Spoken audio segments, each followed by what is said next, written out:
Paradise Point Church Camp is on the shores of Payette Lake in beautiful McCall, Idaho.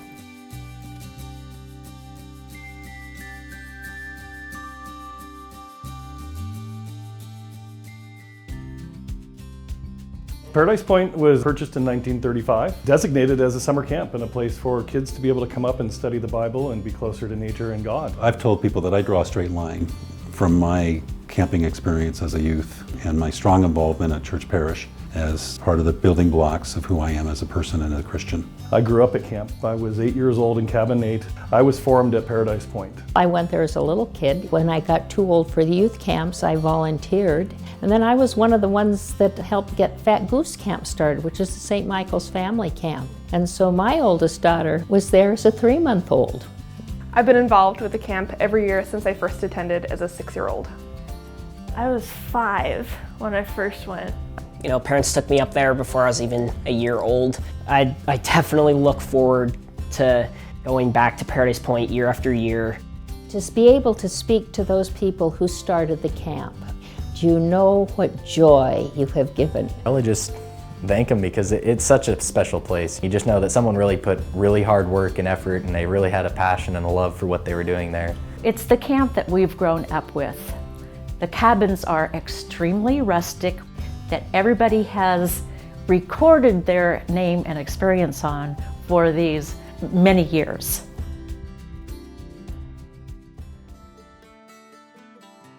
I can't emphasize enough how much camp has impacted my life.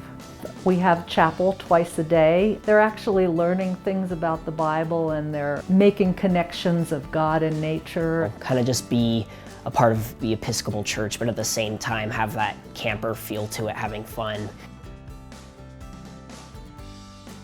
Working with the kids, I learned more from them than like anything else because I learned what it was like to put others first. Working at camp, I learned a lot of leadership and a lot of problem solving. I work as a pediatric ICU nurse now, and I think a lot of kind of my drive came from camp.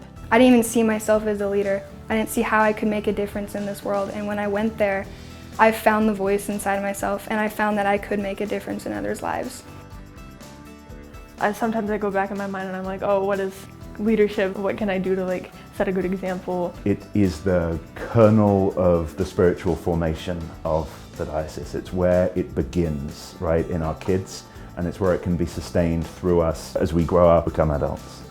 There's a lot to be done there, and I'm thinking for the future, not just for us. We know that we have a lot of deferred maintenance. We have buildings that were built in the 40s and the 50s and the 60s. If we all are honest with ourselves and we look around at the facility, we know that the buildings aren't going to last another 80 years.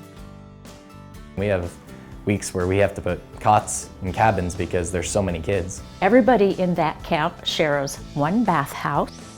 Having it be more than a few months of the year. We have a bishop that is very fond of camp.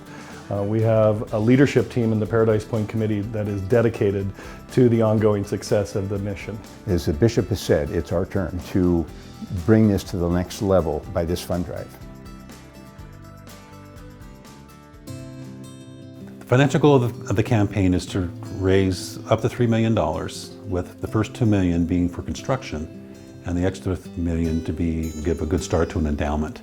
That would be very helpful for the ongoing operations of camp.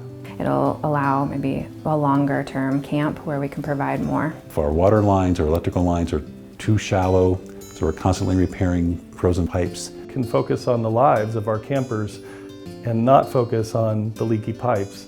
Those campers are benefiting more. The energy that comes behind the development of camp is something that we see will change. We see facilities that accommodate all disabilities. We see facilities that are accessible.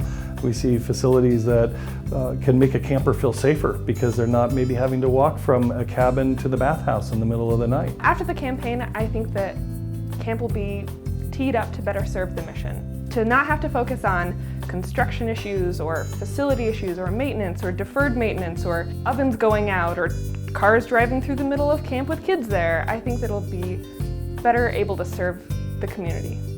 Primarily through pledges over a 3 to 5 year period is what we expect. And as we go, we'll be able to build some parts of the project. It's time now. We could go on as it is, but in order to plan for our children and our grandchildren to have a safe place as well as a beautiful place, it's a perfect time to begin. Donating to Paradise Point is more than just building new cabins. Donating to Paradise Point is investing in children's lives and their futures and the futures of our communities. If they want to make a difference in the life of children, then how can they do that? This gives them an opportunity to do that they might not be able to do in their home parishes. To be able to be closer to nature, closer to God, realize their relationship with Jesus. Paradise Point is supporting leaders in not only just their churches, but in their community and within their school and their home even. Bringing together our diocese in a way that really nothing else does or can. And it's just a very spiritual place. And it just kind of brings everybody real close to God. And that's what's beautiful about it. Paradise Point Church Camp works because there are so many people that love it. The transformation I see on the people and the positive effect that it has on not just kids, but on families. The combination of a beautiful spot that opens people's hearts and a compelling, compassionate program around spirituality is the perfect combination.